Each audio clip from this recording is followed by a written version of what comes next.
And welcome. Forecasting is extremely tricky. To get the odd trend right can be put down to luck. To get your forecast right again and again requires immense skill. The man I'm going to interview just now is arguably the hottest forecaster of the moment globally because unlike many others, almost all others, he picked the two trends which are dominating global headlines bang on. One, I remember when we met Ruchir Sharma at the Nariman Point in November last year, you said Trump will do what he wants. The Supreme Court can't stop him. The executive can't stop him. The only way he gets pulled back is when the bond market freaks out. And that is exactly what happened. And the other thing Ruchir spoke about in that interview and wrote about in his 10 top forecast was the end of American exceptionalism, the idea that America, based on its stimulus, based on the growth in big tech stocks, would just keep growing faster than everybody else, that was a bubble waiting to unravel. So before I ask Ruchir, my first question for this interview, I want to play out a small excerpt from that conversation from Nariman Point, because when you hear him now, and you remember this is going back to November 2024, it'll then make a lot more sense. So here is Ruchir Sharma before we talk to him today.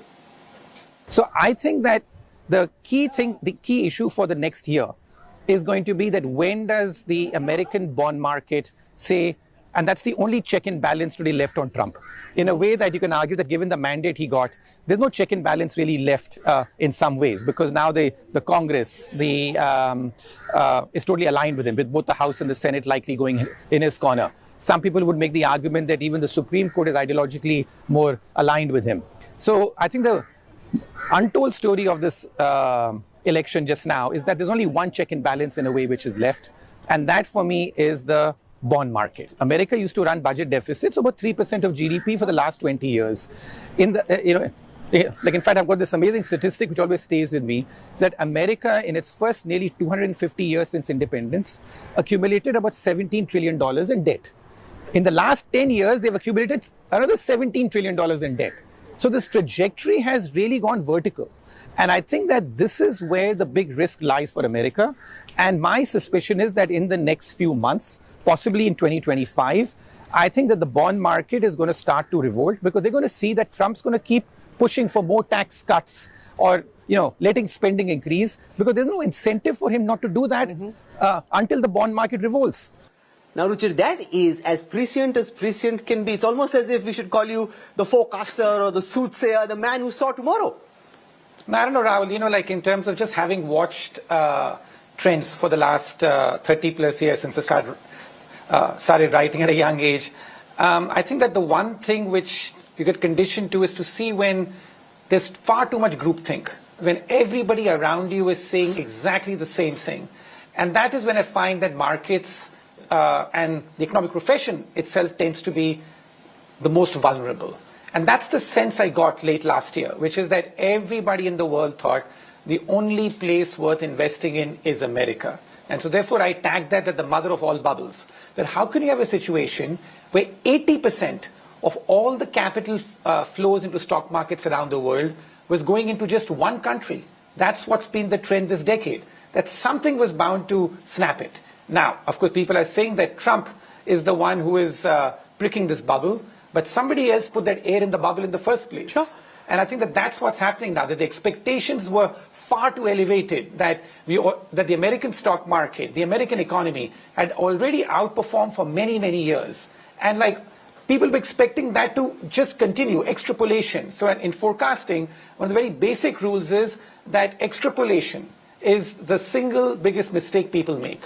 Which is also why people who matter listen as carefully as they do to Ruchir Sharma. I want to quote to you one paragraph from an article Ruchir wrote, and then what we'll do is use this opportunity to get Ruchir to forecast out from here, because so much has changed between January and March. So let's see what he can come up with. But let me read what he's written.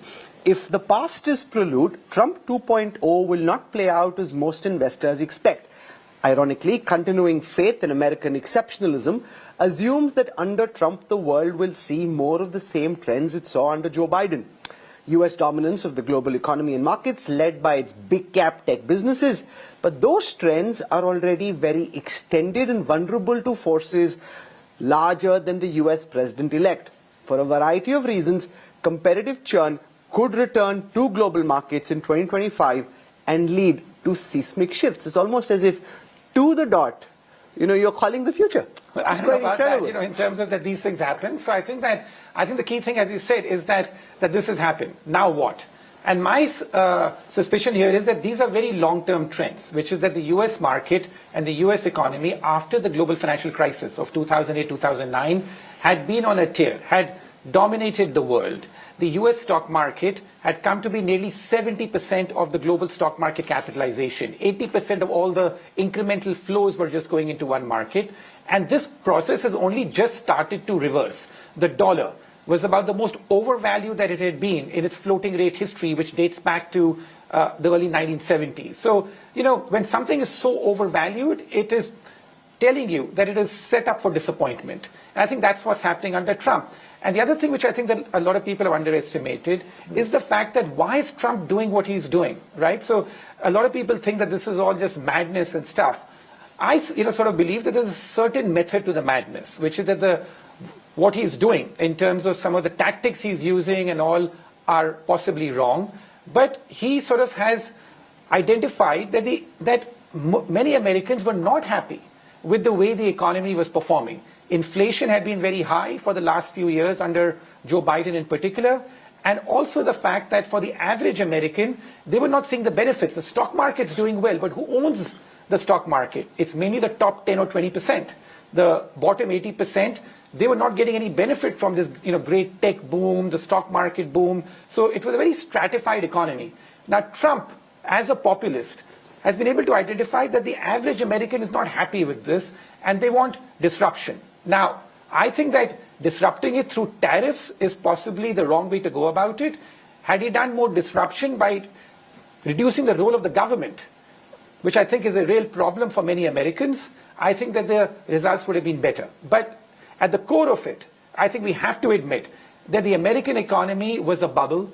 It was artificially juiced up by the government, and the average American was not happy with the way the American economy was performing. So identifying that was the key thing. And once you sort of identify that, then you can see that some disruptor is going to come to office and sort of start doing stuff which is not acceptable to the status quo and the elites.